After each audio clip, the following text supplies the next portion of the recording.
एक बार फिर से आप सभी का बहुत बहुत स्वागत है। इस वीडियो में आपके लिए कक्षा 10वीं विषय विज्ञान का वायरल पेपर लेके आ गए हैं। जी हाँ, यह पेपर बहुत ज़्यादा वायरल हो रहा है, इसलिए हम आपके लिए पेपर लेके आ गए हैं। इस पेपर में आपको ऑब्जेक्टिव मिल जाएंगे, सारे क्वेश्चन मिल जाएंगे, सब कुछ मिलने वाला है। बहुत इंपॉर्टेंट पेपर है, इस पेपर को आपको जरूर कर लेना है, क्योंकि ये पेपर आपके अर्धवार्षिक परीक्षा में आ सकता है। इसके बहुत ज़्यादा चांस है, क्योंकि ये पेपर बहुत ज़्यादा वायरल हो रहा है। ठीक है, तो आप लोगों को करना क्या है, जो क्वेश्चन है पेपर इसको सॉल्व कर लेना है, अच्छी तरीके से तैयार कर लेना है, ताकि जब आप पेपर में आए तो आपसे अच्छे तरीके से बन जाए। तो वीडियो शुरू करने से पहले मैं ये बताऊंगा कि ये पेपर बहुत ज़्यादा वायरल हो रहा है, इसको आप जरूर कर लीजिए।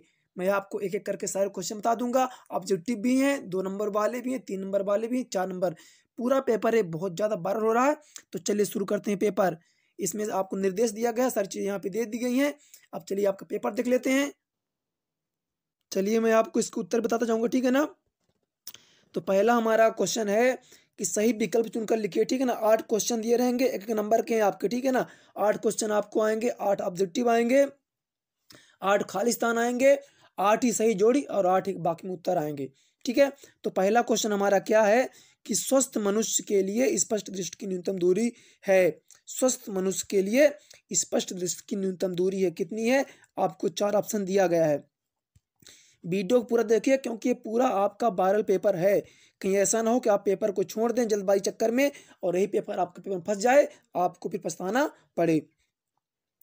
तो स्वस्थ मनुष्य के लिए स्पष्ट दृष्टि की न्यूनतम दूरी कितनी हो जाएगी आपकी, तो हो जाएगी आपकी 25 सेंटीमीटर। क्या हो जाएगी, 25 सेंटीमीटर। ऑप्शन बी इसका सही उत्तर है। चलिए अगला क्वेश्चन देखते हैं।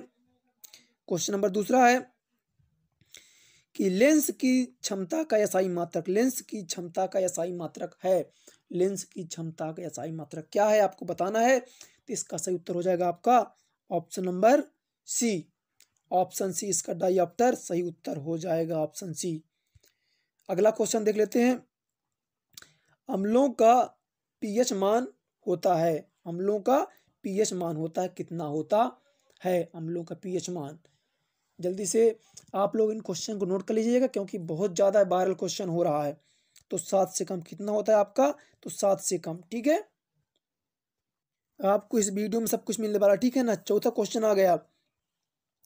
मनुष्य की एक कोशिका में गुणसूत्र पाए जाते हैं, मनुष्य की एक कोशिका में गुणसूत्र पाए जाते हैं। आपके सामने 4 ऑप्शन दिए हैं, आपको बताना जल्दी सही उत्तर इसका। तो इसका हो जाएगा ऑप्शन, 4 ऑप्शन आपके सामने, 23 जोड़े, 24 जोड़े, 20 जोड़े और 22 जोड़े।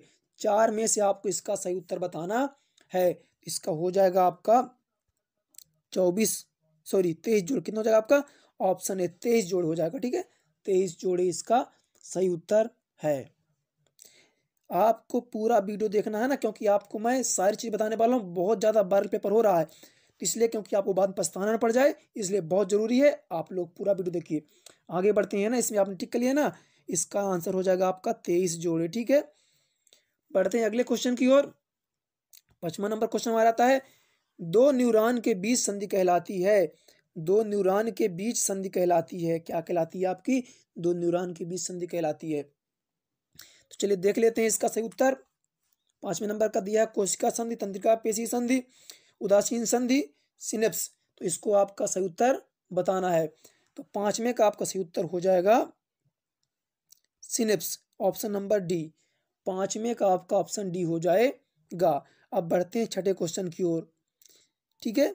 यहाँ पे आपको दे रखा है छठे क्वेश्चन पे एक दिया है समीकरण, आपको बताना है अब की ये कौन सी अपक्रिया है, ठीक है।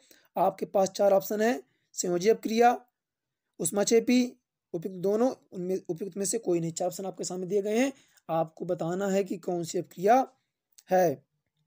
तो इसका हो जाएगा आपका ऑप्शन नंबर सी, उपयुक्त दोनों। ये संयोजी अपक्रिया भी है और ऊष्माक्षेपी अपक्रिया भी है। बढ़ते हैं अगले क्वेश्चन की ओर। क्वेश्चन नंबर आपका 7 लेते हैं।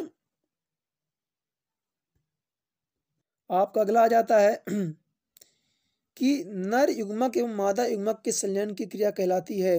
नर युग्मक एवं मादा युग्मक के संलयन की क्रिया कहलाती है, क्या कहलाती है आपकी। आपके सामने 4 ऑप्शन दे रखे हैं, तो इसका सही उत्तर हो जाएगा आपका ऑप्शन नंबर सी निषेचन। क्या हो जाएगा आपका? निषेचन हो जाएगा। नर युग्मक एवं मादा युग्मक के संलयन क्रिया कहलाती है तो आपकी निषेचन कहलाती है। बढ़ जाते हैं अगले क्वेश्चन की ओर। तो अगला क्वेश्चन आपका है, निम्नलिखित में से कौन सा गुण प्राय धातुओं द्वारा प्रदर्शित नहीं किया जाता है? निम्नलिखित में से कौन सा गुण प्राय धातुओं द्वारा प्रदर्शित नहीं किया जाता है? विद्युत संचालन, चमकहीनता, तन्यता।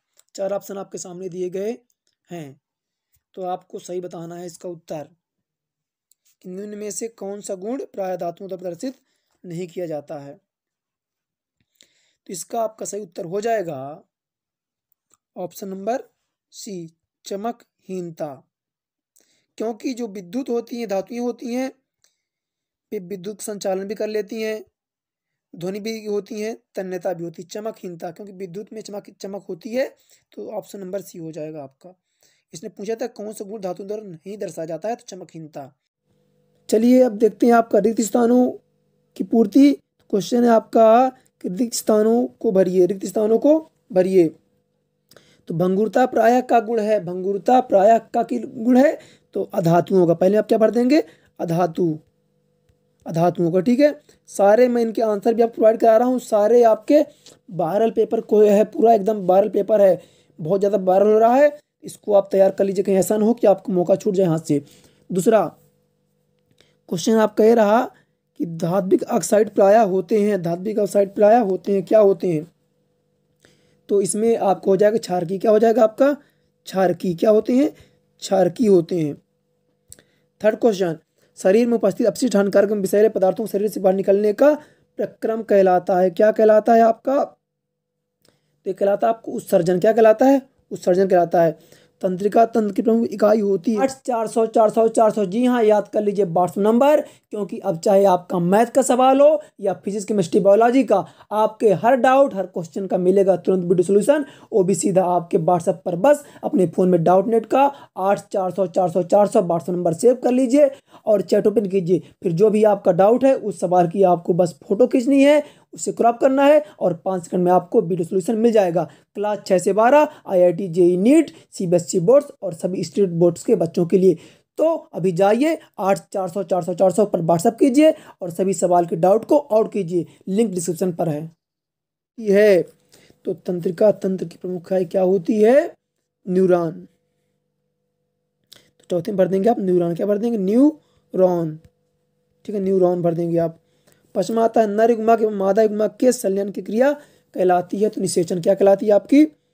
निषेचन कहलाती है। छठवां नंबर आपका आ जाता है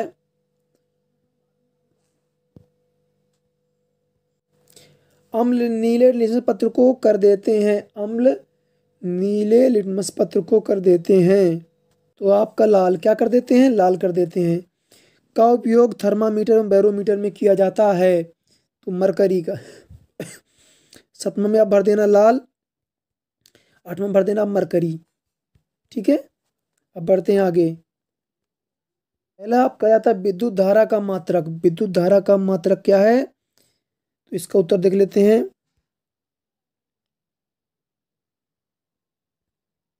उत्तर हो जाएगा आपका पहले का विद्युत धारा का सही मात्रक हो जाएगा आपका विद्युत धारा का सही मात्रक, तो आपका हो जाएगा कूलाम। H number. ठीक है, कूलाम प्रति सेकंड, एच नंबर हो जाएगा। ठीक है ना, कूलाम प्रति सेकंड। प्रतिरोधकता का मात्रक तो ओम मीटर हो जाएगा। ठीक है, जी नंबर। फिर स्वपरागण, अब क्या जाता है? स्वपरागण आ जाता है, तो इसका हो जाएगा द्विलिंगी पुष्प है ना। पर परागण तो एक लिंगी पुष्प। विषम पोषी पोषण है ना, तो इसका हो जाएगा आपका हिरण। परजीवी पोषण तो हो जाएगा जोंक। विद्युत कुचालक धातु तो हो जाएगा ग्रेफाइट। कार्बन अपरूप हो जाएगा हीरा। ठीक है, ये आपकी हो गई सही जोड़ी। फिर आपका आ जाता है एक वाक्य में उत्तर आ जाता है आपका रेफ्रिजरेटर तथा अग्निशमन में उपयोगी कार्बन का नाम लिखिए। कार्य किस रूप प्रतिपादन किसने किया? ठीक है, ये सारे मैं आपको उत्तर सही बता दूंगा। ठीक है ना, आप इसके जल्दी स्क्रीनशॉट ले लीजिए। ठीक है, फिर इसके मैं उत्तर से एक अलग से वीडियो बना दूंगा ना, एक वाक्य को उसको आपको बताना पड़ेगा। ठीक है, स्क्रीनशॉट जल्दी आप ले लीजिए इसके स्क्रीनशॉट। अब आप क्वेश्चन आ जाते हैं, तो चलिए देखिए पहला क्वेश्चन देखते हैं। तो वायु में जलने से पहले मैग्नीशियम रिबन को साफ क्यों करते हैं? वायु में जलने से पहले मैग्नीशियम रिबन को साफ क्यों करते हैं? इस क्वेश्चन को देख लीजिए आप, है ना, बहुत इंपॉर्टेंट क्वेश्चन है, आपका वायरल पेपर में आया भी हुआ भी है। तो अगला इसका अथवा में आ जाता है, ऊष्माक्षेपी रासायनिक अपक्रिया को परिभाषित कीजिए। ऊष्माक्षेपी रासायनिक अपक्रिया को परिभाषित कीजिए। पूरा वायरल पेपर आपको एक वीडियो में दे रहा हूँ, ठीक है। फिर आ जाता है आपका अगला क्वेश्चन आ जाता है, स्वपरागण को परिभाषित कीजिए। स्वपरागण को परिभाषित कीजिए। जनन क्यों आवश्यक? अथवा में स्वपरागण को परिभाषित कीजिए, जनन क्यों आवश्यक है? ठीक है, इनको आप तैयार कर लेना, नहीं पछताना पड़ जाएगा आपको, ठीक है। ये सारे क्वेश्चन आपको तैयार करना, पूरा वायरल पेपर क्वेश्चन है। आगे बढ़ते हैं, अनुवांशिकता को परिभाषित कीजिए। अनुवांशिकता को परिभाषित कीजिए। मानव में बच्चे का लिंगदान किस प्रकार किया जाता है?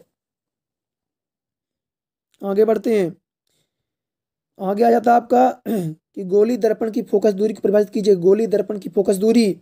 अथवा में आपका आ जाता है, आवर्धन को परिभाषित कीजिए। आवर्धन को परिभाषित कीजिए। फिर इसके अथवा में अगला 10वां नंबर आ जाता है आपका कि संचारण को परिभाषित कीजिए। तो संचारण की सुरक्षा के तरीके बताइए। अथवा में कोई पदार्थ यक्ष के विलयन का उपयोग सफेदी करने में किया जाता है। तो भैया पदार्थ यक्ष का नाम में सूत्र लिखिए, पदार्थ यक्ष की जल के साथ अपक्रिया की लिखिए ना। अगर आपको इनके आंसर चाहिएगा तो वीडियो को ज़्यादा शेयर करिएगा, कमेंट करिएगा, आप चैनल पहली बार लाइक करें, सब्सक्राइब जरूर करिएगा वीडियो को, ना चैनल को सब्सक्राइब जरूर कर लीजिएगा। आगे बढ़ते हैं, प्रिज्म में प्रकाश का बर्तन क्रमांक चित्र बनाइए। प्रिज्म में प्रकाश का बर्तन क्रमांक चित्र बनाइए। कुलाडी विलयन में प्रकाश के प्रकीर्णन का किरण आरेख बनाइए। 11 नंबर होगा। आगे बढ़ते हैं आपके, विद्युत फ्यूज को परिभाषित कीजिए। गैल्वेनोमीटर को परिभाषित कीजिए। विद्युत फ्यूज को परिभाषित कीजिए अथवा गैल्वेनोमीटर को परिभाषित कीजिए।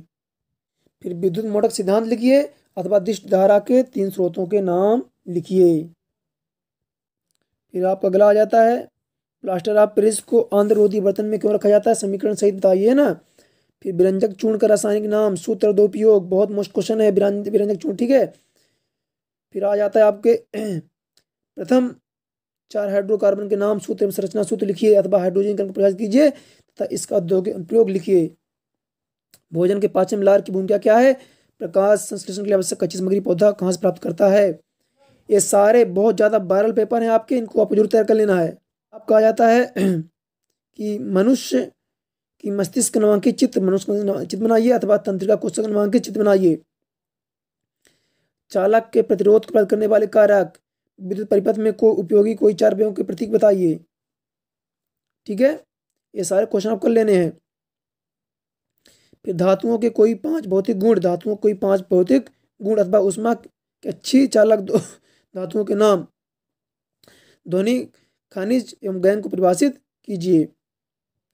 पौधों को उगाने के लिए कायिक प्रवर्धन का उपयोग क्यों किया जाता है? फिर अगला आता, माँ के शरीर में गर्भस्थ भ्रूण का पोषण किस प्रकार होता है? माँ के शरीर में गर्भस्थ भ्रूण का पोषण किस प्रकार होता है? फिर लेंस की क्षमता को प्रभावित कीजिए। इसकी 2 नंबर में है कि 2 मीटर फोकस दूरी वाले किसी अवतल लेंस की क्षमता ज्ञात कीजिए। अथवा में आ जाता है गोली दर्पण की वक्रता त्रिज्या को परिभाषित कीजिए। एक गोली दर्पण की वक्रता त्रिज्या 20 सेंटीमीटर, इसकी फोकस दूरी ज्ञात कीजिए। ये आपका विज्ञान का वायरल पेपर था, ठीक है। विज्ञान का वायरल पेपर मैं आपको बता दिया पूरा का पूरा, इसको आपको तैयार कर लेना है। और भी सब्जेक्ट अगर आप वायरल पेपर चाहते हैं तो हमें कमेंट करिए, चैनल को सब्सक्राइब करिए और वीडियो ज़्यादा शेयर करिए। मिलते हैं आपसे अगले वीडियो में, तब तक धन्यवाद।